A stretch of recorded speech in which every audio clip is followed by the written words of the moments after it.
안녕하세요. 고요한 밤, 당신의 편안한 휴식을 돕는 느린 밤 잠드는 이야기입니다. 오늘 밤 함께 나눌 이야기는 김유정 작가의 미완성 단편 소설 생의 반려입니다. 어둡고 무거운 현실 속에서 길을 잃은 청춘들의 엇갈린 마음, 그리고 상처 입은 가족의 서글픈 단면을 먹먹하게 그려낸 작품이죠. 조금은 쓸쓸하고 서늘한 그들의 삶 속으로 천천히 걸어가 보겠습니다. 이불을 덮고 편안히 눈을 감아주세요. 생의 반려 저자 김유정, 미완 출전. 동무에 관한 이야기를 쓰는 것이 옳지 않은 일일는지 모른다마는 나는 이 이야기를 부득이 시작하지 아니치 못할 그런 동기를 갖게 되었다. 왜냐하면 명렬군의 신변에 어떤 불행이 생겼다면 나는 큰 책임을 지지 않을 수 없는 까닭이다. 현재 그는 완전히 타락하였다. 그리고 나는 그의 타락을 거들어준 일테면 조력자쯤 되고 만 폭이다. 그렇다고 이것이 단순히 나의 변명만도 아닐 것이다.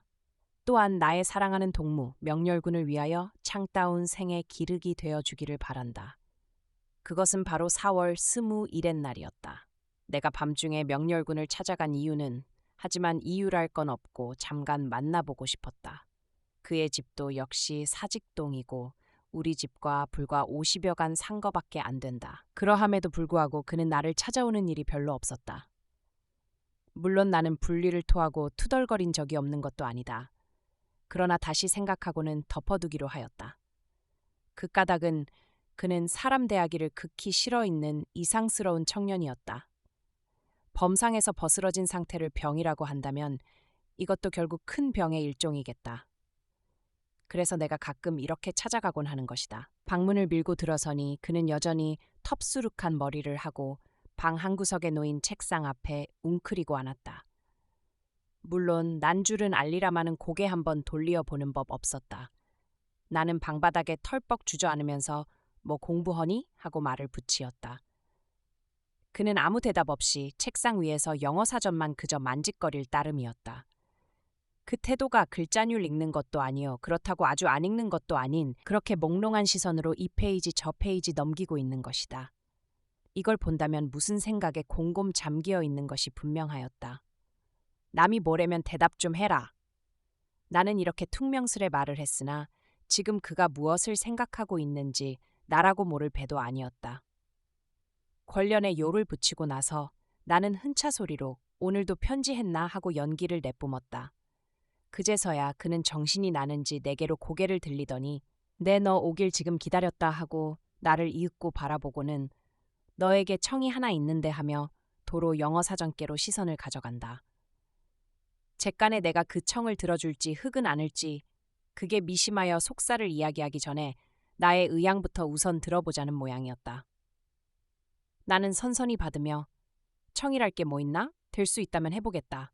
고맙다. 그럼 하고 그는 불현듯 생기가 나서 책상 서랍을 열더니 언제 써두었던 것인지 피봉에 넣어 꼭 봉한 편지 한 장을 내 앞에 꺼내놓는다. 그리고 흥분되어 더듬는 소리로 이 편지 좀 지금 좀 곧 전해다오 하고 거지반 애원이었다. 마치 이 편지를 지금 곧 전하지 않는다면 무슨 큰 화라도 일듯이 그렇게 서두는 것이다. 그의 말을 들어보면 동무에게 이런 편지를 부탁하는 것은 물론 미안한 줄은 안다 하고 그러나 너에게 이런 걸 청하는 것도 이것이 마지막일는지 모르니 그쯤 소중히 여기고 충심으로 진력하여 달라 하는 것이다. 그리고 마지막에 와서는 너 그리고 답장을 녹받아가지고 오너라 하고 아까부터의 당부를 또 다진다. 그래. 나는 단마디로 일령께 쾌히 숙락하고 거리로 나섰다. 그러나 이것은 결코 나의 의사에서 나온 행동도 아니거니와 또한 이 편지를 어떻게 처치해야 흐를지 그것조차 생각해 본 일도 없었다. 동무의 간곡한 소청이요. 그래 마지못하여 받아들고 나왔을 그뿐이었다. 야사꾸라 때라 붐비는 밤거리를 헤어내려 나오며 나는 이 편지를 저쪽에 전해야 흐를지 어떨지 그걸 분간 못하여 얼떨떨하였다. 우편으로 정성스러이 속달을 띄워도 수취거절이란 부전이 붙어서 돌아오고 하는 그곳이었다. 내가 손수 들고 갔다고 하여 끔뻑해서 받아질 리도 없을 것이다. 나는 편지를 호주머니에 넣을 생각도 않고 한 손에 그냥 떠발쳐든 채 떠름한 시선으로 보고 또 보고 하였다. 여기가 나의 른 과실일는지 모른다. 애당초에 왜 딱 잘라 거절을 못하였는가 생각하면 두고두고 후회가 나는 것이다. 그러나 다시 생각컨대 내가 이 편지를 아무 군말 없이 들고 나온 것도 달리 딴 이유가 있을 듯 싶다. 다만 동무의 청이라는 그것만이 아닐 것이다.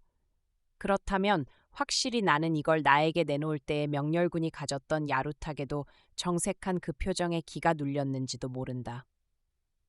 오랜 동안 볕을 못 본 탓으로 얼굴은 누렇게 들떴고 손 안 댄 입가에는 스물셋을은 고디 듣지 않을 만치 제법 검은 수염이 난잡히 뻗치었다.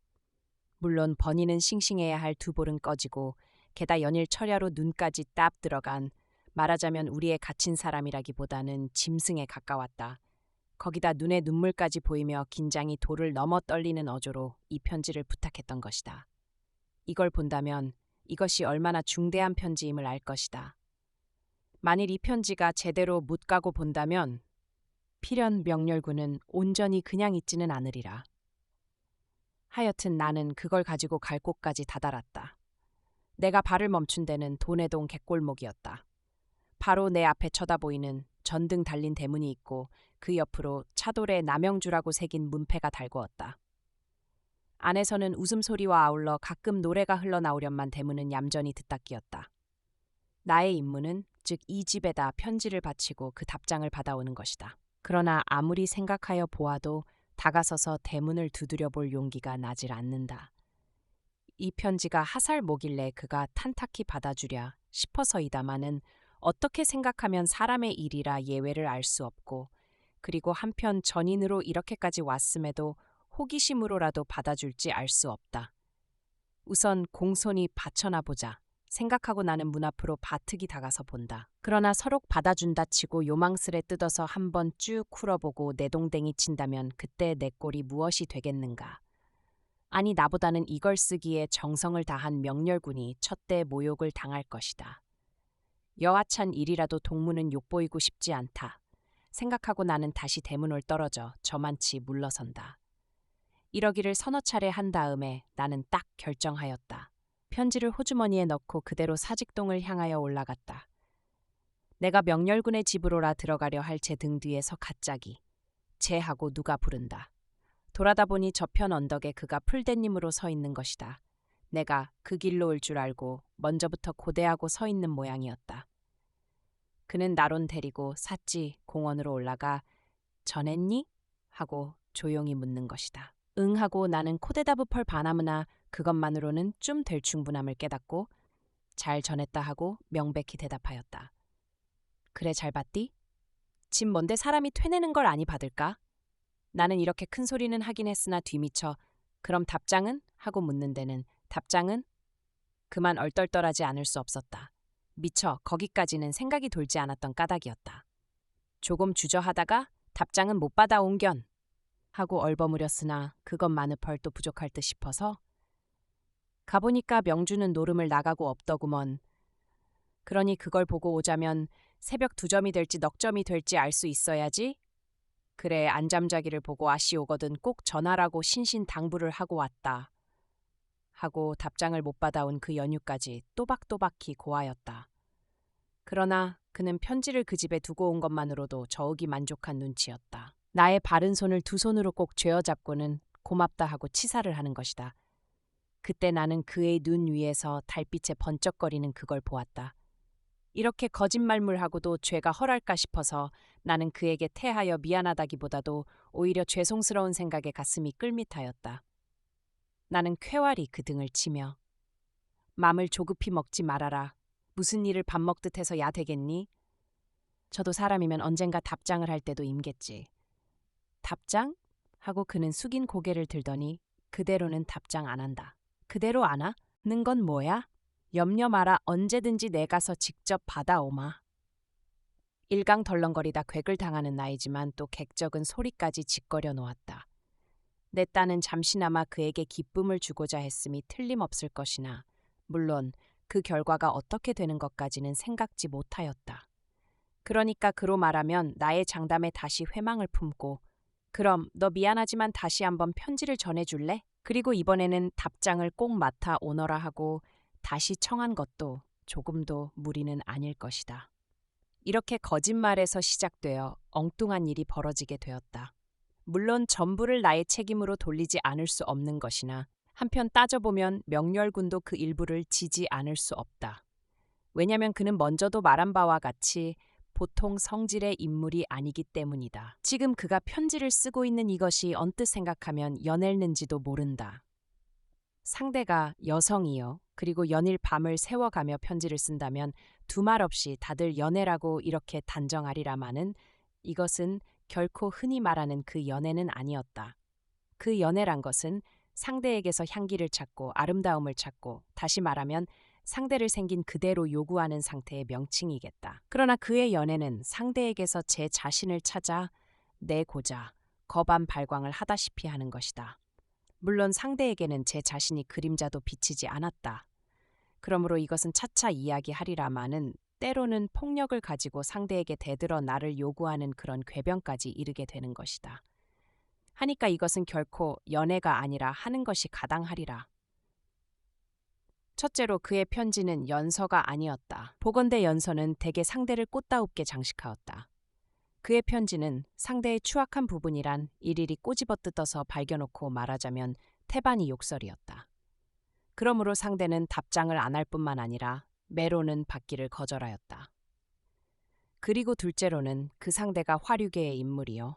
그러함에도 불구하고 명렬군보다는 5해가 위였다. 30이 가깝다면 기생으로는 한 고비를 넘어 시들은 몸이었다. 게다가 외양도 출중나게 남달리 두드러진 곳도 없었다. 20 전후의 팔팔한 친구로는 도저히 매력이 느껴지지 않을 그런 인물이었다. 그럼 어째서 명렬군이 하필 그런 여자에게 마음이 끌렸겠는가? 여기에 대하여는 나는 설명을 삼가리라. 우선 명렬군의 말을 들어보자. 그가 명주를 처음 본 것은 작년 가을이었다. 수운동 근처에서 오후 1시경이라고 시간까지 외고 있는 것이 다. 그가 집에 일로 하여 봉익동에 다녀올 때 조그만 손대야를 들고 목욕탕에서 나오는 한 여인이 있었다. 화장 안 한 얼굴은 창백하게 바랬고 무슨 병이 있는지 몹시 수척한 몸이었다. 눈에는 수심이 가득히 차서 그러나 무표정한 낮으로 먼 하늘을 바라본다. 핀 저고리에 앤 치마를 혼어 안고는 땅이라도 꺼질까봐 이렇게 찬찬히 걸어 나오려는 것이었다. 그 모양이 세상 고락에 몇 벌 썩겨 나온 따라 이제는 삶의 흥미를 잃은 사람이었다. 명릴군은 저도 모르고 물론 따라갔다. 그 집까지 와서 안으로 능척버리고는 그는 제 넋을 잃은 듯이 한참 멍하고 서 있었다. 그리고 집에 돌아와 그날 밤부터 편지를 쓰기 시작하였다. 매일 한 장씩 보내었다. 그러나 답장은 한 번도 없었다. 열흘이 지나도 보름이 넘어도 역시 답장은 없었다. 그럴수록 그는 초조를 품고 더욱 열심히 편지를 띄웠다. 밤은 전부 편지 쓰기에 허비하였다. 그리고 낮에는 우중충한 방에서 일호를 들쓰고는 날이 저물기를 고대하였다. 밤을 새운 몸이라 까무러져 자기도 하였으나 그러나 대개는 이불 속에서 눈들 감고는 그 단밤이 되기를 기다리었다. 그전에도 가끔 가다 망령이 나면 이런 버릇이 없었던 것은 아니나 이렇게까지 장구히 계속되기는 이때가 시초이었다. 이제 생각하여 보건대 사람은 아마 극히 슬펐을 때 가장 참된 사랑을 느끼는 것 같다. 요즘에 와서 명렬군은 생의 절망 따라서 우울의 절정을 걷고 있었다. 그의 환경을 뒤집어 본다면 심상치 않은 그 행동을 이해 못할 것도 아니다마는 거기 관하여는 추후로 밀리라. 내가 어쩌다 찾아가 들여다보면 그는 헐없이 광인이었다. 햇빛 보기를 싫어하는 그건 말고라도 거칠어진 그 얼굴이며 안개 긴 그 눈매. 누가 보든지 정신병 환자이었다. 거기다가 방까지 역시 우울하였다. 남쪽으로 뚫린 들창이 하나 있기는 하나 검은 휘장으로 가리워 팡선을 콱 막아버렸다. 그리고 담배 연기로 방 안은 왁찼다. 나는 그를 대할 적마다 불길한 예감이 느껴지지 않을 수 없었다. 커다란 쇳덩어리가 그를 향하고 차츰차츰 내려오는 듯 싶었다. 언제이든가 그는 그대로 있지 않으리라고 이렇게 나는 생각하였다. 하루는 나는 마음을 딱하게 먹고 명주를 찾아갔다. 아무리 생각하여도 이 계집은 사람이 아니었다. 그만큼 탐의 편지를 받았으면 서륵 쓰기가 싫다 하더라. 또 답장 한 장 좀은 함직한 일일 게다.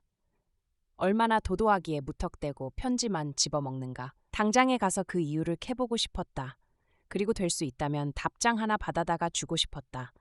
날은 어두웠으나 아직 초저녁이었다. 그렇건만 대문은 그때도 꼭 닫히어 있었다. 주먹으로 문을 두드리며 우렁찬 소리로 이리 오너라 하였다.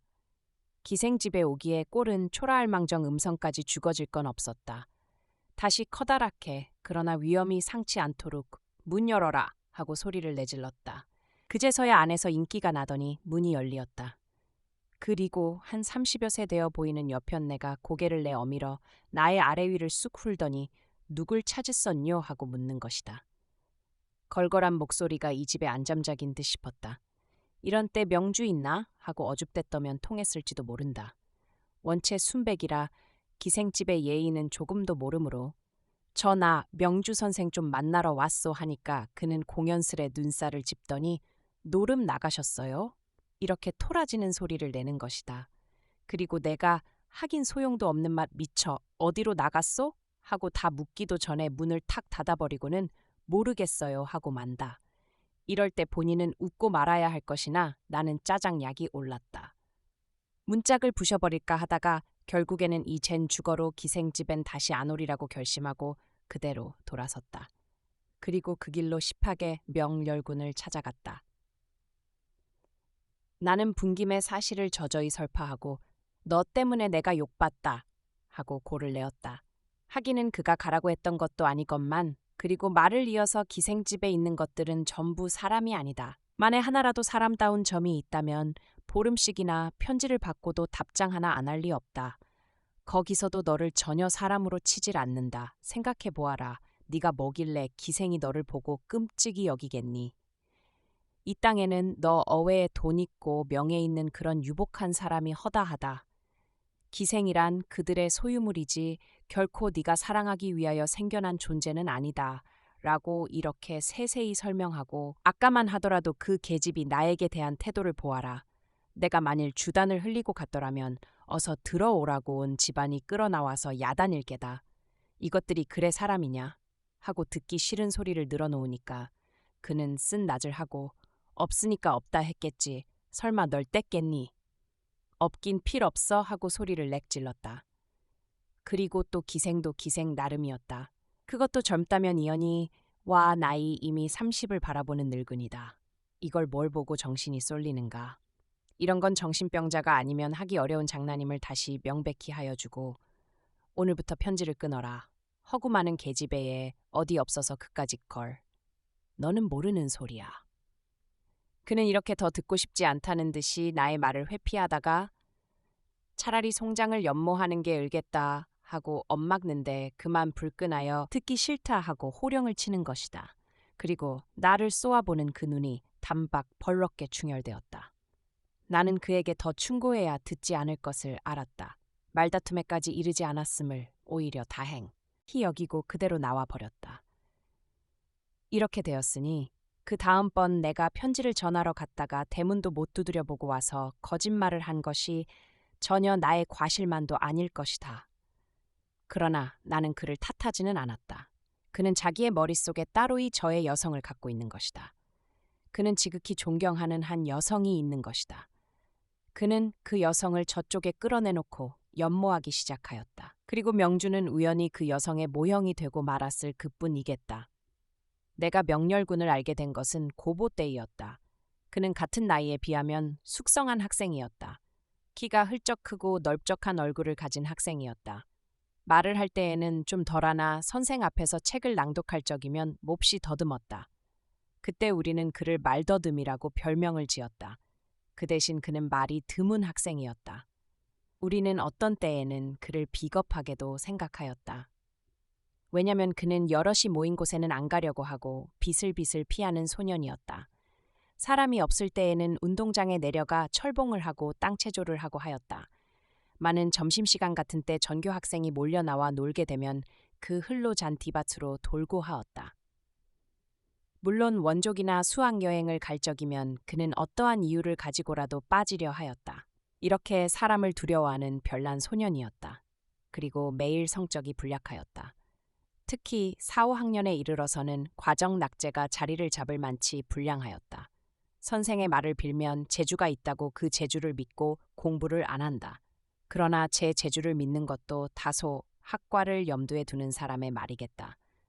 그는 학과에 흥미만 없을 뿐 아니라 우선 학교와 정이 들지 않았다. 그 증거로 1년간의 출석 통계를 본다면 그는 학교에 나온 일수가 3분지 2가 못 되었다. 담임 선생은 화가 나서 이따위 학생은 처음 보았다고 하고 자, 눈으로 보아라. 이게 학교 다니는 놈의 출석부냐? 하고 코 밑에다 출석부를 들이대고 하였다. 그는 얼굴이 벌개져서 덤덤히 섰을 뿐이었다. 그 언제인가 남산에서 나는 그에게 들은 말이 있었다. 그날은 그가 슴슴거리는 바람에 나도 결석하였다. 우리는 남산으로 올라가 잔디밭에 누워서 책보를 배웠다. 그리고 이러쿵저러쿵 짓거리다가 무슨 이야기 끝에 마적이 되려면 어떻게 하는 건가 하고 그가 묻는 것이다. 왜 마적이 되고 싶으냐? 아니 괄세 마치야. 되려면 되겠지 뭐. 그까진 마적쯤 못 되겠니? 왜 그까진 마적이 뭐야? 하고 그는 눈을 등긋청개 뜨고 부인하더니 너 마적이 싱숭한 게다. 좀채 사람은 못하는 거야. 씩씩하게 먹고 씩씩하게 일하고 좀 좋냐? 난 들여준 데도 안 간다. 누가 들여주긴 한다디? 사람을 안 들이면 전 죽지 않나? 그러게 새 단원이 필요할 때엔 모집 광고를 낸단다. 하고 양복 우토주머니를 뒤지더니 손바닥만하게 오린 신문지 쪽지를 나에게 내주며 자, 봐라 한다. 내가 받아들고 읽어보니 그것은 마적단의 모집 광고를 보고 물 건너 어떤 중학생 셋이 만주로 가다가 신의주 근방에서 붙들렸다는 기사였다. 나는 다 읽고 나서 도로 내어주며 흥, 그까진 마적이 돼? 하고 콧등으로 웃었던 것이다. 그 후에도 찬 서너 차례 마적에 대한 이야기를 들은 기억이 난다. 이걸 보면 그는 참으로 마적이 되고 싶었던 모양이었다. 나는 그를 괴망스럽다고 하였으나 이제 와보면 당연한 일일 것도 같다. 그는 어려서 양친을 다 여의었다. 그리고 제풀로 돌 아다니며 눈치밥에 자라난 소년이었다. 그러면 그의 여민증도 여기에 뿌리를 박았을지도 모른다. 그에게는 형님이 한 분 있었다. 주색에 잠기어 밤낮을 모르는 남봉군이었다. 그리고 자기 일신을 위하여는 10사람의 가족이 회생을 하라는 무지한 폭군이었다. 그는 아무 교양도 없었고 지시도 없었다. 다만 그의 앞에는 수십만의 천량이 있어 그 폭행을 조장할 뿐이었다. 부모가 물려주는 거만의 유산은 무릎 불행을 낳기 쉽다. 더욱이 25, 6에 아무 의지도 신념도 없는 청년에 있어선 더 이를 말없을 것이다. 그도 이해에 벗어나지 않았다. 그는 1달씩 2달씩 곡기도 끊고 주야로 술을 마시었다. 그리고 집안으로 기생들을 훌몰아들여 가족 앞에 들어게 놓고 음탕한 장난을 하였다. 한 집으로 첩을 2세씩 끌어들여 풍파도 일으키었다. 물론 그럴 돈이 없는 것은 아니나 치가를 하고 어쩌고 하기가 성이 가신 까닭이었다. 그는 오로지 술을 마시었고 계집과 같이 누웠다. 그것밖에는 아무것도 귀치 않았다. 하물며 가정사에 이르러 서랴. 가족이 알아들어 누워도 약한 첩 없고 아이들이 신이 없다 하여도 신 한 켤레 순순히 사주지 않는 그런 위인이었다. 술도 처음에는 여러 친구와 떠들고 취하는 맛에 먹었다. 그러나 하도 여러 번 그러는 동안에 그것만으로는 취미가 부족하였다. 그는 신압으로 주정을 하기 시작했다. 이 푸정을 몇 번 하다가 흥이 지면 저 주정을 하고 여기에 또 물리면 그다음 거돌. 이렇게 점점 강렬한 자극을 요구하는 그 주정은 끝이 없었다. 그는 술을 마시면 집안 세간을 부수고 도끼를 들고 기등을 팼다. 그리고 가족들을 일일이 잡아가지고 폭행을 하였다. 비녀 쪽을 2발로 잡고 그 모가지를 밟고 서서는 머리를 뽑았다. 또는 식칼을 들고는 피에 달아나는 가족을 죽인다고 쫓아서 행길까지 맨발로 나오기도 하였다. 젖먹이를 마당으로 내팽개쳐서 소동을 일으켰다. 흑은 아이를 우물 속으로 집어던져서 까무러친 송장이 병원을 갔다. 이렇게 가정에는 매일같이 아우성과 아울러 퍼가 흘렀다. 가족을 치다 이내 물리면 때로는 제 팔까지 이로 물어뜯어서 피를 흘렸다. 이러길 1년이 12달이면 한 달은 계속되었다. 가장이 술에 취하여 들어오면 가족들은 얼굴이 잿빛이 되어 떨고 있었다. 왜냐하면 언제 그 손에 죽을지 그것도 모르거니와 우선 아픔을 이길 수 없는 까닭이었다. 그들은 순전히 잔인무도한 이 주정군의 주정바지로 태어난 일종의 장난감들이었다. 그리고 그 가정에는 따뜻한 애정도 취미도 의리도 아무것도 없었다. 다만 술과 음행 그리고 비명이 있을 따름이었다. 명렬군은 유년 시절을 이런 가정에서 자랐다. 그는 뻔질나게 마룻구멍 속으로 몸을 숨기지 않을 수 없었다. 이를 덜덜덜덜 떨어가며 가슴을 죄었다. 그리고 속으로는 언제나 저 자식이 죽어서 매를 안 맞나 하고 한탄하였다. 먼촌 일가가 이것을 와보고 딱하게 여기었다.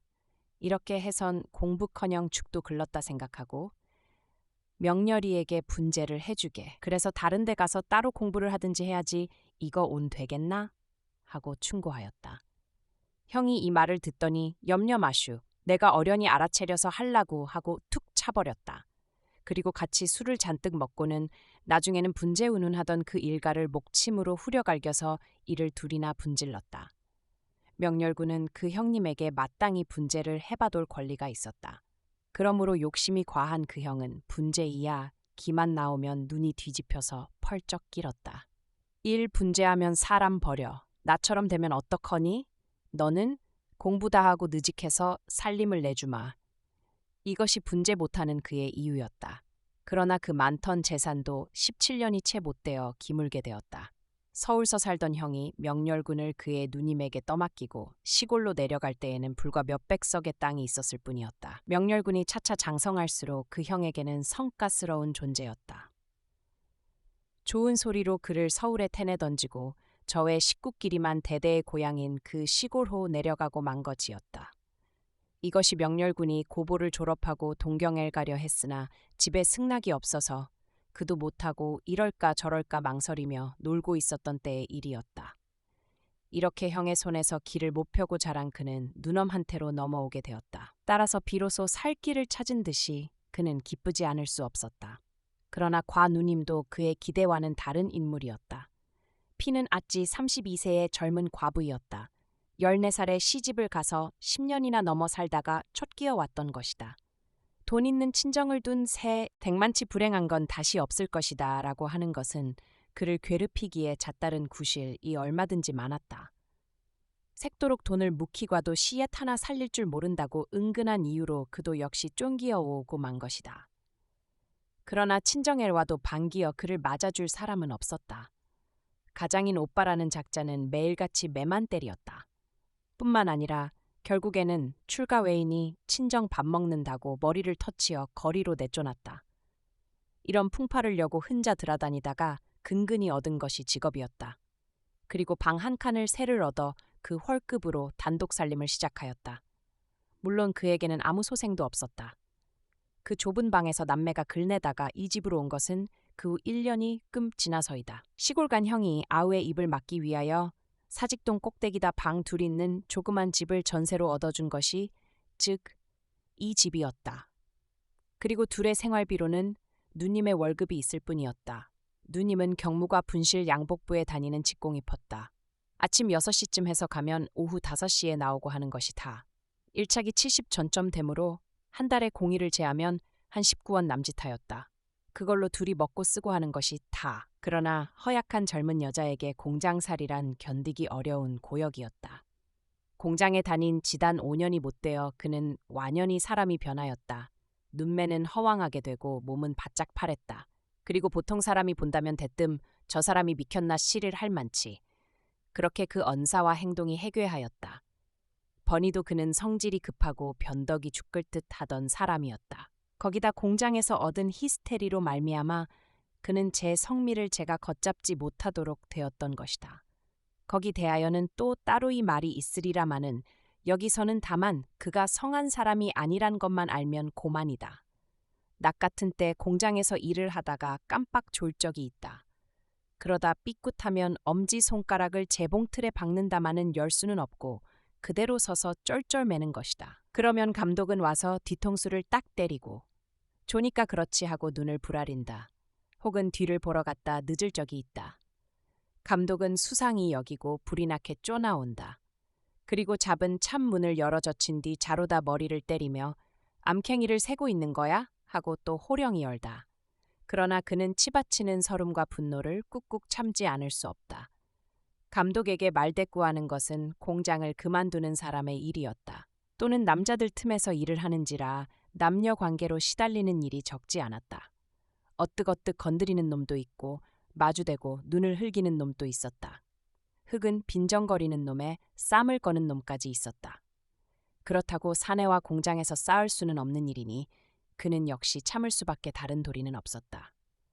업신받는 이 분통을 꾹꾹 참아오다가 겨우 집에 와서야 폭발하는 것이다. 거기에는 만만하고 그리고 양순한 동생이 있기 때문이었다. 그는 집에 돌아와 자기가 애명글면 장만해 놓은 그 룻을 부시었다. 그리고 동생을 향하여 내가 널 왜 밥을 먹이니? 하고 눈을 동그랗게 떴다. 때로는 네가 뭐길래 내가 이 고생을 하니? 하기도 하고 이놈아 내 살을 긁어 먹어라 하고 악장을 치며 발을 동동 구르기도 하였다. 그리고 그대로 펄썩 주저앉아서 소리를 내어 엉엉 우는 것이다. 물론 이것이 동생에게 대한 서름은 아니었다. 그러나 동생은 이런 소리를 들으면 미안쩍은 생각이 날 뿐 아니라 등줄기에 소름이 쫓기치고 하는 것이다. 누님은 날이면 날마다 동생을 들볶았다. 아무 트집도 없이 의뢰할 걸로 알고 그대로 들볶았다. 그리고 나서 한숨을 휴 하고 돌리고는 마음을 진정하고 하는 것이다. 그러니까 동생은 말하자면 그 밥을 얻어먹고 그의 분풀이로 사용되는 한 노동자에 지나지 않았다. 그러나 누님이 기실 악독한 여자는 아니었다. 앞이 허전하다 하여 그는 시골에서 어린 계집애를 엇달로 데려다가 기르고 있었다. 결코 동생이 있는 것이 원수스러워 그럴 리는 없었다. 동생이 이리로 오는 당시로만 하여도 누님은 반색하였다. 밤이 깊은 겨울이건만 그는 손수와서 책과 책상 금침 등을 머리에 이고 오며 너 이런 걸 잊지 말아라 하고 아우를 명심시키었다. 형님에게 서름받던 생각을 하고 너는 공부를 잘해서 훌륭히 되어라. 혹은 그까짓 재산 내준데도 받지 말아라. 더럽다. 이렇게 동생이 굳은 결심을 갖도록 눈물 머금은 음성으로 몇 번 당부를 하고 했던 것이다. 자기 딸은 부모 없이 자란 아우라고 끔찍이 불쌍해하였다. 동생도 빙판으로 그 뒤를 따라오며 감개무량하여 한숨을 후쉬고 하였다. 그러던 것이 닷새가 못되어 그 병의 증세가 일어나기 시작하였다. 이것이 명렬군이 이때까지 살아온 그 주위의 윤곽이었다. 그러면 그는 살아나가려는 의욕이 없었던가 하고 이렇게 의심할지도 모른다마는 그도 한계의 신념이 있저고 거기 따르는 노력을 가졌었다. 우선 그 증거로 그는 명주라는 기생을 찾은 것이다.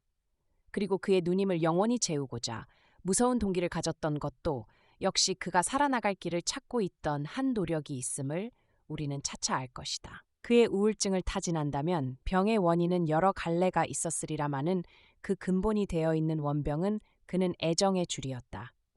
다시 말하면 그는 사람의 줄이었다.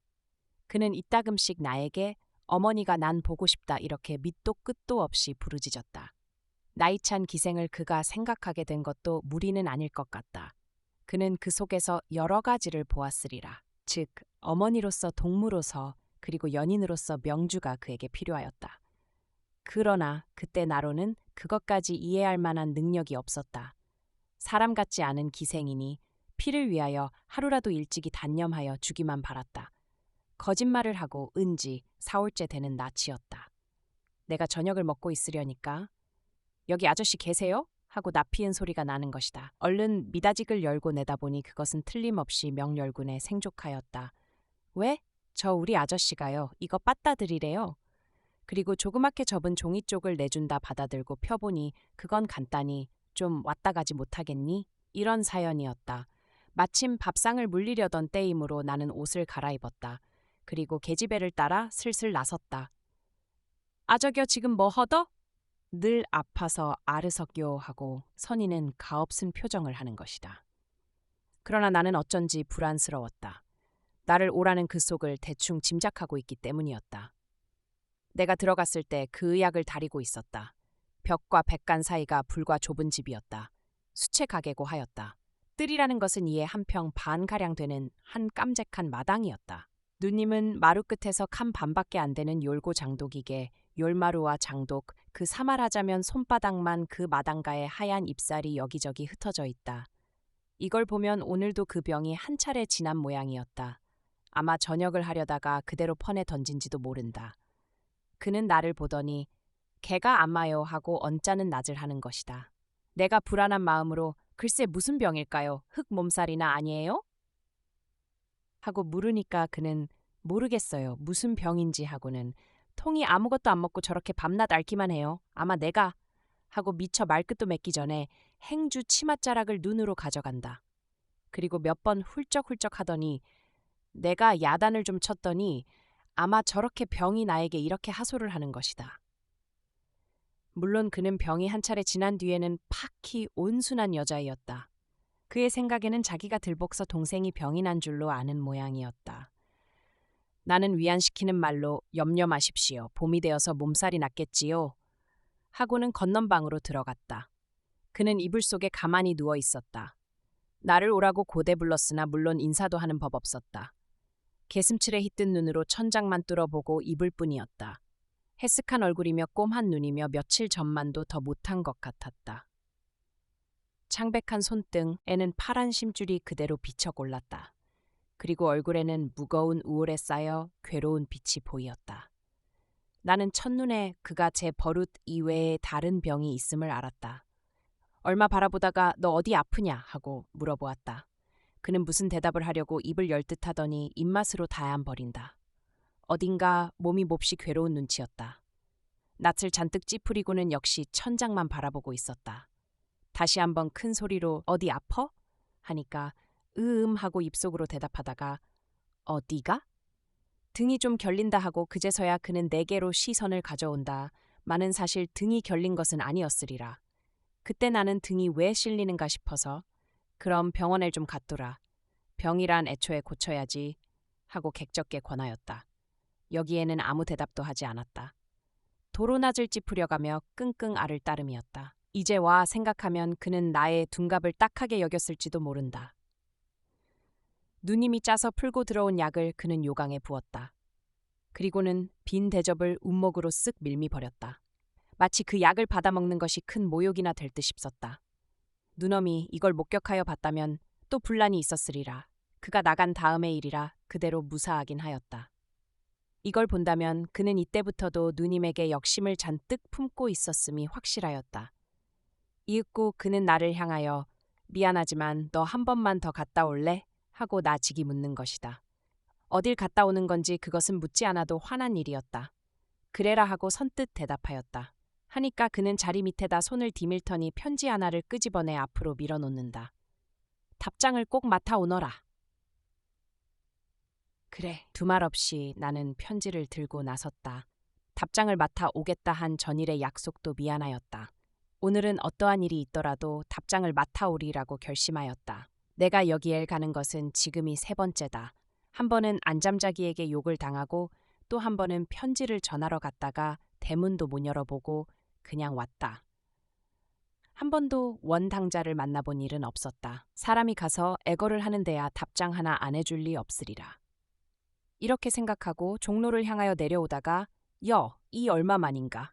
참 오래간만인걸 하고 박인석 군을 만났다. 그는 우리와 함께 고보의 동창이었다. 지금은 보전법과까지 마치고 전당포를 경영하고 있었다. 나는 그렁저렁 인사를 마치고 헤어지려니까 여보게, 내 자네에게 의논할 말이 좀 있는데 하고 그 옆 찻집으로 가는 것이다. 돈푼 좀 있다고 자네 여보게 극저구 하는 꼴이 좀 안 있고 왔다. 하나 의논이라니까 나는 의논이 무슨 의논일까 하고 되물었다. 그는 우자스레 흥차 둘을 시키더니 자네 요새는 뭐하나 하고 나에게 묻는 것이다. 헐 거 있나 밤낮 놀지. 그렇게 놀기만 하면 어떡해. 그는 큰일이나 난 듯이 눈을 둥그렇게 뜬다. 이것도 어디 쓰는 수작인가 싶어서 그럼 안 놀면 어떡하나 하니까 사람이 일을 해야지 놀면 쓰나 하고 제법 점잖게 훈계를 하는 것이다. 나는 모욕당한 자신을 느꼈으나 꾹 참고 차를 마셨다. 그도 차를 몇 번 마시더니 주머니에서 시계를 끄집어낸다. 산지 얼마 안 되는 듯 싶은 누런 시계에 누런 줄이었다. 시간이 늦었구면, 시간이 안 늦었으면 극장엘 같이 가려 했더니 하고 뽐을 내는 것이다. 실상은 극장이 아니라 새로 산 그 시계를 보이고 싶었다. 자네 취직 하나 안 하려나? 뭔데? 하고 쳐다보니까 그런 게 아니라 저 내 아들이 하나 있는데 말이야. 그놈을 유치원을 넣었더니 숫제 가기 싫어한단 말이지. 응석으로 자라서 애미의 품을 못 떨어져. 그래 자네 들어와서 같이 데리고 좀 놀아달란 말일세. 일테면 가정교사지. 하고 나의 눈치를 쓱 훑어보고는 자네 의향은 어떤가? 친구 보고 제 자식하고 놀아달라는 건 말이 좀 덜 된다. 방정 맞은 놈 하고 속으로 노했으나 그러게 고마위 하고 활활이 받았다. 왜냐면 나에게 문득 한 생각이 있어서이다. 이 친구는 고보 때부터도 기생집에 출입이 잦았던 청년이었다. 기생집에 대한 이력은 문맹동인 나보다 훨씬 환할 것이 논림없었다. 그럼 이 박군을 사이에 두고 답장을 맡아오는 것이 손쉽지 않을까? 이런 생각을 하고 박군, 요새도 기생집 잘 다니나? 건 왜 묻나? 아니, 글쎄 말이야. 어쩌다 친구와 어울리면 갈 적도 있지. 그래, 기생을 사랑하는 사람도 있나? 그게 또 무슨 소리야. 사랑을 먹고 살아가는 기생이 사랑이 없으면 어떻게 사나? 그 덜어 있지. 그러면 답장 쓰기에 바쁘겠구면? 답장이라니. 하고 당치 않은 소리란 듯이 나를 쏘아보더니 기생이 어디 노름채른 걸고 요리집으로 찰러서 뚱땅거리면 흥이 나고 다 이렇지만 그까짓 답장은 왜 쓰나? 하고 그래도 못 알아들을까봐 기생이란 어디 그런 답장 쓰려고 나온 걘? 이렇게 또박이 깨치어준다. 나는 가만히 생각해보니까 딴은 그럴 것도 같다. 전일에 내가 가졌던 생각과 조금도 다름없었다. 요담 또 만나세. 나는 간단히 작별을 하고 거리로 나왔다. 아무리 생각해 보아도 이 편지는 영영 답장을 못 받고 마는 것이다. 안 쓰는 답장을 우격으로 쓰일 수는 없는 노릇이었다. 그리고 바나보기조차 꺼리는 이 편지에 답장을 바라는 것은 좀 과한 욕망이겠다. 기생은 반드시 요리집으로 불러서 만나보는 수밖에 다른 도리가 없음을 알았다. 나는 이럴까 저럴까 하며 머뭇거리다 한계책을 품고 우리 집으로 을나갔다. 내 방으로 들어와 나는 주머니에 든 편지를 꺼내었다. 그리고 실례라는 생각을 하면서도 그 편지를 뜯어서 읽어보았다. 남영주 선생께 날싸이 기체 안녕하시올라이까. 누차 해답 없는 편지를 올리어 너무나 죄송하외다. 두루 용서하여 주시옵기 엎드려 바라나이다. 선생이시여, 저는 하나를 여쭈어 보노니 당신에게 기쁨이 있나이까? 그리고 기꺼웁게 명락하게 웃을 수 있나이까? 만일 그렇다 하시면 채경을 앞에 두고 한번 커다랗게 웃어보소서. 그 속에 비치이는 얼굴은 명랑한 당신의 웃음과 결코 걸맞지 않는 참담한 인물이오리다. 그 모양이 얼마나 추악한 악착한 꼴이라 하겠나이까. 선생이시여, 그러나 당신은 천행이 웃으실 수 있을지 모르외다. 왜냐면 당신의 그 처참한 면상은 분이 덮였고 그리고 고운 비단은 굳은 그 고기를 가리웠기 때문이 외다. 귀중한 몸을 고기라 하여 신뢰됨디 마늘을 놓여워 마소서. 당신의 몸은 먹지 못하는 주체궂은 고깃덩어리 외다. 그리고 저의 이 몸도 역시 먹지 못하는 굳은 고깃덩어리 외다. 선생이시여, 당신은 당신의 자신을 아시나이까? 그러면 당신은 그리 행복이 외다. 저는 저를 모르는 등신이 외다. 허전한 광야에서 길 잃은 여객이 외다. 선생이시여, 저에게 지금 단 하나의 원이 있다면 그것은 제가 어려서 잃어버린 그 어머님이 보고 싶사외다. 그리고 그 품에 안기어 저의 기운이 다할 때까지 한껏 오러보고 싶사외다. 그러나 그는 이 땅에 이미 없노니 어찌하오리까. 선생이시여, 당신은 슬픔을 아시나이까? 그렇다면 그 한쪽을 저에게 나누어 주소서. 그리고 거기 따르는 길을 지시하여 주소서. 여기에다 일부의 서명을 한 것이 즉 그 편지였다. 글은 비륵 다르다 할지라도 요전번 내가 넣고 왔던 그 편지와 사연은 일반이었다. 이 글의 내용이 기생에게 통할까? 나는 이렇게 의심하였다. 그리고 여고에 다니는 나의 누이 동생을 불러서 내가 부르는 대로 받아쓰라 하였다. 유명렬 선생 전 답상서, 그동안 기체 안녕하옵신지 궁금하오며 10여 삭을 연하여 주신 글월은 무한 감사하오나 화류계에 떨어진 천한 몸이라 그 뜻 알 길 막연하와 이루 답장치 못하오니 이 가슴 답답 측량 없사오며 하물며 전도 양양하옵신. 선생의 몸으로 기생에게 이런 편지를 쓰심은 애통할 바 크다 하겠사오니 하루바삐 끊어주시기 간절간절 바라윤고 겸하여내 내 건강하옴심 바라오며 이만 그치나이다. 3월 근인 남영주 상서 이런 답장의 필적이 여필이었다. 이만하면 그는 조금도 의심치는 않으리라. 물론 이때 나는 이 편지의 결과까지 생각하기에는 우선 당장이 급하였다. 아무 거침없이 들고 가서 그를 즐겁게 하여 주었다. 이 답장이 그에게 얼마나 큰 기쁨을 주었던가 우리는 그걸 상상치 못하리라. 그는 편지를 받아들고 곧 뜯어보지 못할 만큼 그렇게 가슴이 설레었다. 방바닥에다 그걸 내려놓고는 한참 동안 눈을 감은 채 그 흥분을 진정시키었다. 그리고 난 다음에야 비로소 두 손으로 다시 집어들고 뜯어보았다. 그는 다 읽은 뒤 억압된 음성으로 고맙다 하였다. 나는 양심에 젤리는 곳이 없었던 것도 아니었다. 하지만 그의 기쁨을 보는 것은 또한 나의 기쁨이라 안 할 수 없었고 별 소릴 다 한다. 고맙긴 하고 천연스레 받았다. 이렇게 하여 나는 일을 저지르기 시작하였다. 일주일에 적어도 2번씩은 나는 그의 편지를 읽지 않을 수 없었다. 그리고 싫어도 그 답장을 부득이 쓰지 않을 수 없게 되었다. 이것이 그에게 미치는 영향은 자목 큰 것이다. 편지가 오고 가고 하긴 할수록 그는 더욱더 명주를 숭상하였다. 마지막에 이르러서는 연모의 정을 떠나 완전히 상대를 우상화하게까지 되었다. 말하자면 이것은 한 개의 여성이 아니라 그의 나아갈 길을 위하여 비춰진 한 개의 신앙이었다. 그리곤 거기 따르는 비애는 그의 주위에 엉클린 현실이었다. 그는 자기의 처지를 끝없이 저주하였다. 뿐만 아니라 그의 누님을 또한 끝없이 저주하였다. 누님은 그때 돈놀이를 하고 있었다. 물론 한 19먼밖에 안 되는 그 월급에 5원, 10원 이렇게 떼어 빚을 놓는 것이다. 그것은 대개 공장 사람에게 월수로 주었다. 하니까 나머지로는 한 달 생활비가 되질 못하였다. 그 결과는 좁쌀을 팔아들이고 물도 자기 손수 길어들이고 하는 것이다. 그리고 때로는 고단한 몸을 무릅쓰고 바느질 품을 팔기에 밤도 새웠다. 따라서 가뜩이나 골병든 몸이 날로 수척하였다. 이렇게 그는 억척스러운 여자였다. 그러나 놓았던 빚은 마음대로 잘 들어오진 않았다.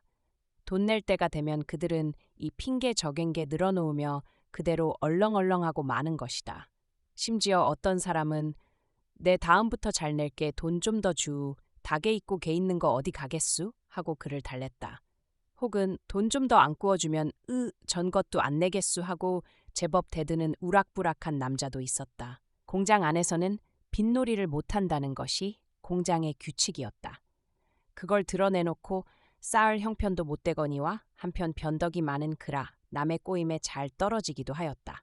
돈을 내라고 몇 번 요케이 굴다가도 어느 겨를에 그만 헐딱 넘어서 못 받는 빚에다 덧돈까지 얹어서 보내고 하는 것이다. 그의 급한 성질에는 나중에 받고 못 받고가 그리 문제가 아니었다. 우선 이 돈이 가서 늘고 불어서 큰 천냥이 되려니 하는 생각만 필요하였다. 이렇게 그는 앞뒤 염량이 없이 그저 허벙거렸다. 그도 그럴 것이 그는 돈으로 말미암아 시집에서 학대를 당하였다. 그리고 밥으로 말미암아 친정에서 내어져 끼었다. 또는 공장살이 몇 해에 얼마나 근고를 닦았는가 얼른 한 미천 잡아서 편히 살고 싶은 생각이 간절하였다. 그의 입으로 가끔 어떤 사람은 200원을 가지고 빚놀이를 한 것이 이태도 못되어 3,000원짜리 집을 샀다는 이런 탄식이 나왔다. 그리고 밤에는 가늑가다 치마 속에 찬 큰 귀주머니를 꺼내었다.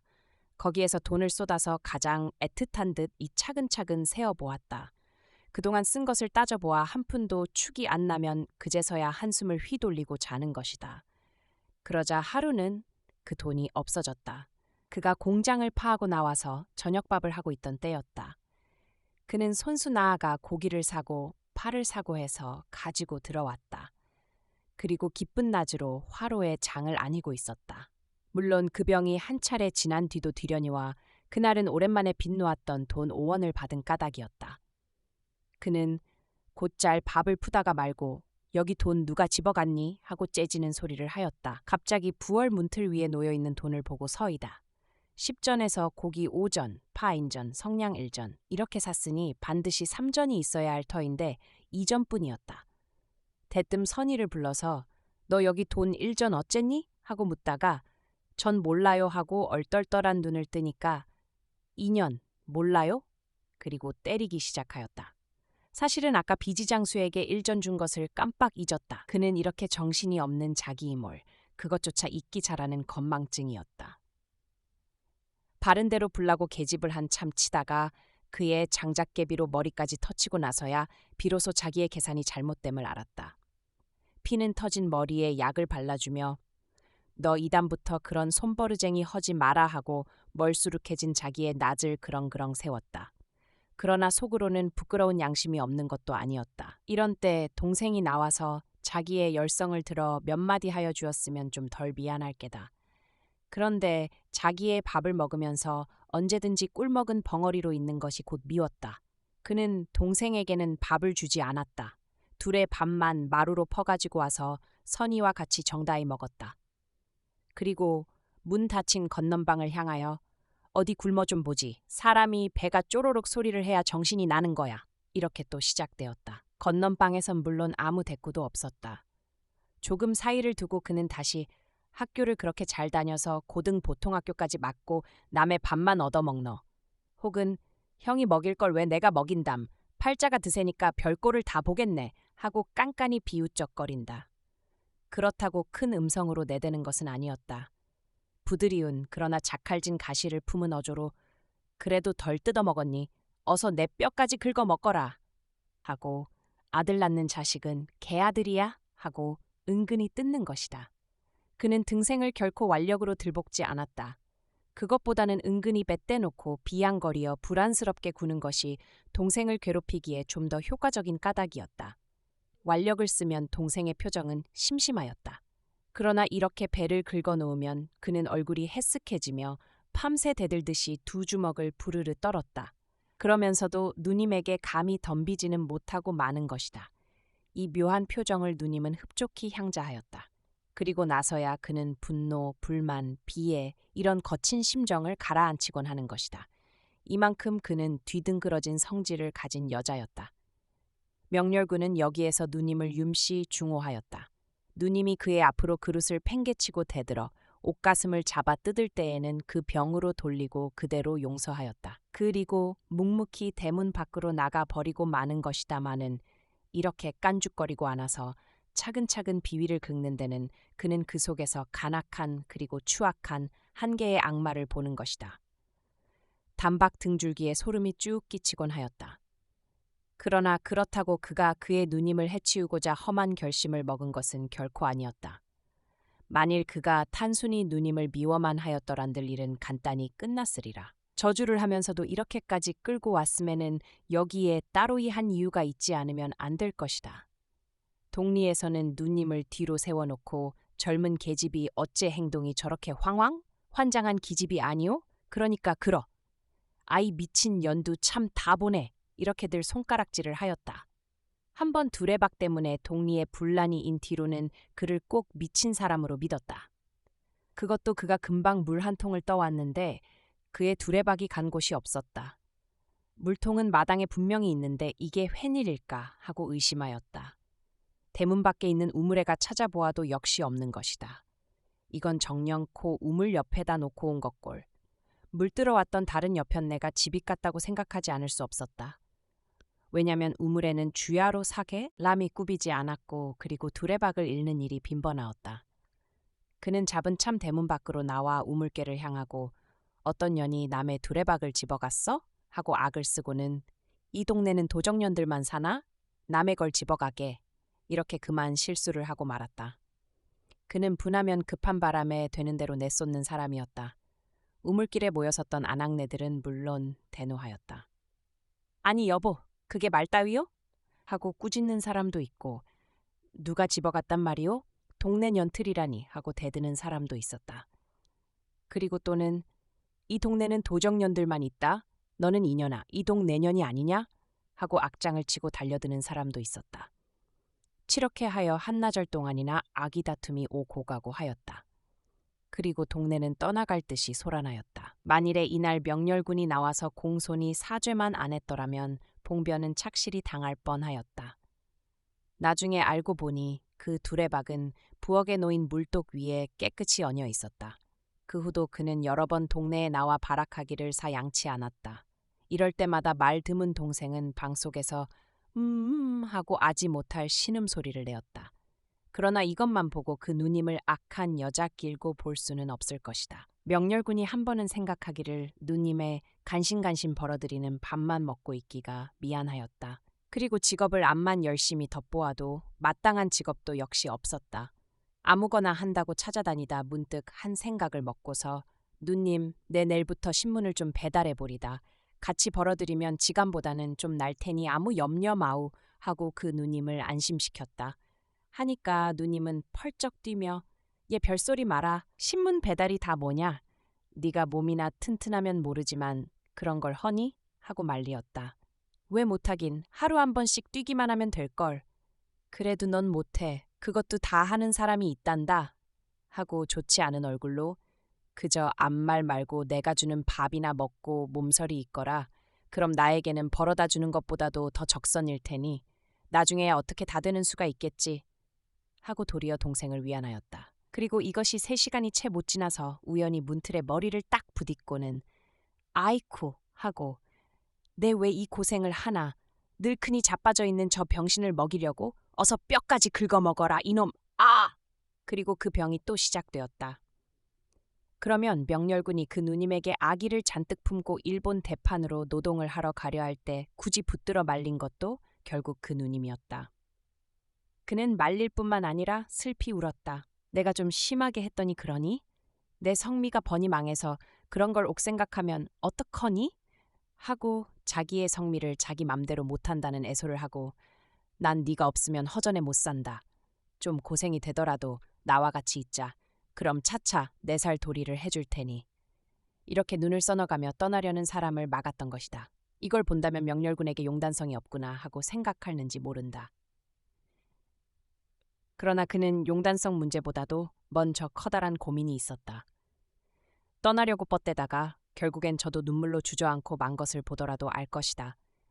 이러한 때면 그는 누님에게서 비로소 누님을 보는 듯도 싶었다. 그리고 은혜를 입은 그 누님에게 아기를 품었던 자신이 끝없이 부러웠다. 마음이 성치 못한 누님을 내내버리고 간다면 그의 뒤는 누가 돌보아 주겠는가. 어떠한 일이 있더라도 누님을 떨어져서는 안 되리라고 이렇게 다시 고치어 생각하였다. 말하자면 그는 누님에게 원수와 은혜를 아울러 품은 야릇한 동생이었다. 나는 참으로 이런 누님은 처음 보았다.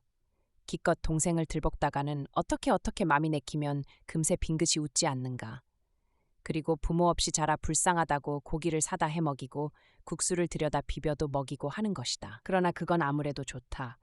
나는 거기서 일어나는 결과만 말하여 가면 그만이다. 이슬비가 내리는 날 그 누님이 나에게 물통 하나만 사다 주기를 청하였다. 집에도 물통이 있긴 하나 오래 쓴 것이라 밑바닥이 다 사갔다. 우물에 물을 길어 먹으려면 반드시 새 물통이 하나 필요하였다. 물론 자기가 가도 되겠지만 여자보다는 사내가 가야 흥정에 덜 속는다는 생각이었다. 나는 우산을 받고 행길로 나섰다. 하나 그 근방에는 암만 찾아도 철물전이 없었다.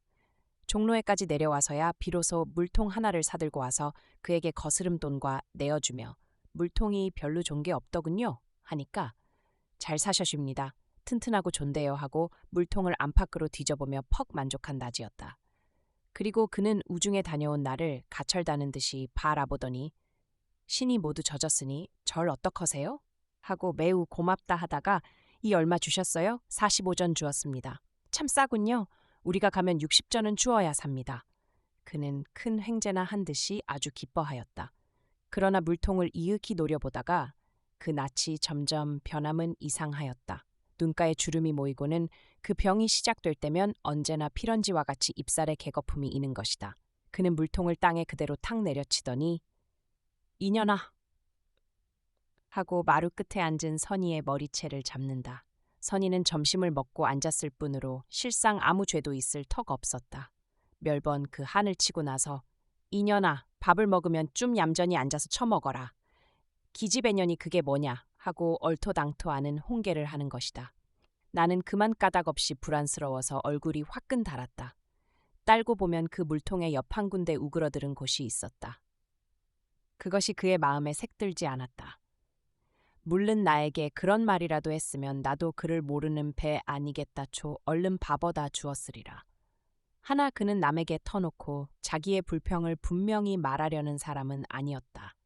공연히 아이를 두드려서 은연중 나를 불안스럽게 만들어 늙는 것이 훨씬 더 상쾌하였다. 나는 이걸 말릴 작정도 아니요 또는 그대로 서서 보기도 미안하였다. 쭈뼛쭈뼛하고 있다가 건넌방으로 피해 들어갈 밖에 별도리가 없었다. 명렬군은 아직도 성치 못한 몸으로 병석에 누워 있었다. 밖에서 나는 시끄러운 울음소리에 가뜩이나 우울한 그 얼굴이 잔뜩 찌푸렸다. 그리고 하고 신음인지 한거인지 분간을 모를 우렁찬 소리를 내는 것이다. 실토인즉 그는 선희가 누님에게 매를 맞을 때만큼 피로운 건 없었다. 선희는 날이 개나 비가 오나 언제나 매를 맞지 않을 수 없는 이유가 붙어 다녔다. 누님의 소리만 나면 그는 고양이를 만난 쥐같이 경풍을 하였다. 이렇게 길을 못 펴서 12살밖에 안 된 계집애가 그야말로 얼굴에 노란 꽃이 피게 되었다. 명렬군은 이를 칠 듯이 어나 앉았으나 그러나 두고는 그대로 묵묵하였다. 생각하고 있는 듯 싶었다. 밑에서 그걸 꺼내놓더니 자리에서 벌떡 일손으로 머리를 잡한 동안 무엇을 아윽고 그는 자리 낭망하는 나트로. 이게 웬일일까? 글쎄 하고 나는 깜짝 놀라며 얼떨떨하였다. 그것은 명주에게 갔다가 수치거절이란 쪽지가 붙어온 편지였다. 그 소인을 보면 어제 아침에 띄웠다가 오늘 되받은 것이 확실하였다. 그동안 내가 며칠 안 왔었던 탓으로 이런 병괴가 생겼음은 물론이었다. 그는 고개를 숙이고 있다가 다시 찬번 이게 웬일일까? 하고 나를 척다보고는 답장까지 하던 사람이 안 받을 리는 없는데. 글쎄?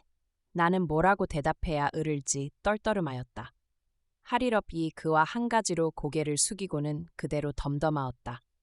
그러자 언뜻 그 언제이던가 한 번 잡지에서 본 기생집 이야기를 생각하고 오 하고 비로소 깨달은 듯이 고개를 끄덕끄덕하였다. 아마 이런가 보다. 이렇게 나는 그의 앞으로 다가앉으며 기생의 어머너란 건 너 아주 숭악한 거다. 딸이 연애라도 해서 라람 날까봐 늘 지키고 있어요. 그러니까 그런 편지를 하겠니? 말하자면 그 어머니가 편지를 안 받끄는 도로 보내고 하는 거야. 웅 하고 깨달은 듯 싶기에 그러게 편지를 하려면 그 당사자에게 넌 웬 넌 거기 전하는 수밖에 없다 하고 그럴듯하게 꾸며대었다. 여기까지 말을 하니 그는 더 묻지 않았다. 그런대로 고리 듣고 우편으로 붙인 편지를 후회하는 모양이었다. 이렇게 되니까 나도 그대로 안심되지 않을 수 없었다. 왜냐하면 그는 나를 퉁하여 편지를 보내고 답장 안 보면 그만이었다. 그 외에 아무것도 상대에게 더 바라지 않았다. 그가 명주를 찾아간다거나 할 염려는 추호도 없을 터이므로 나는 그런 대로만 믿었다. 이날 밤이 이슥하여 명렬군이 나를 찾아왔다. 나는 생각지 않았던 손님이라 좀 떨음이 바라보았다마는 하여튼 우선 방으로 맞아들여서 밤중에 웬일이냐 하고 궁금하지 않을 수 없었다. 그는 아무 대답도 없었다. 침착한 그리고 무거순 낯을 하고 앉아서 길련만 피우고 있다. 그러나 겨우 입을 여는 것이 너 나 좀 오늘 재워주련? 그러려무나 하고 선뜻 받긴 하였으나 나는 그게 무슨 소린가 하였다. 입고 온 걸 보면 동저고리의 풀 데님이다마는 나는 아무것도 묻지 않고 제대로 두었다. 그는 자기의 가정사에 관한 일을 남이 물으면 나들찌푸리는 사람이었다. 이야기는 이렇게 미완의 문장으로 끝을 맺습니다. 하지만 명렬과 그의 누이 그리고 그를 둘러싼 인물들이 남긴 무거운 여운은 짙게 남아 깊은 밤 공기를 맴도는 듯합니다. 닿지 못한 마음과 상처 입은 영혼들이 부디 꿈속에서 남아 따뜻한 안식을 찾았기를 바라며 오늘의 낭독은 여기서 갈무리하겠습니다. 당신의 밤은 부디 아픔 없이 평온하시기를. 잘 자요.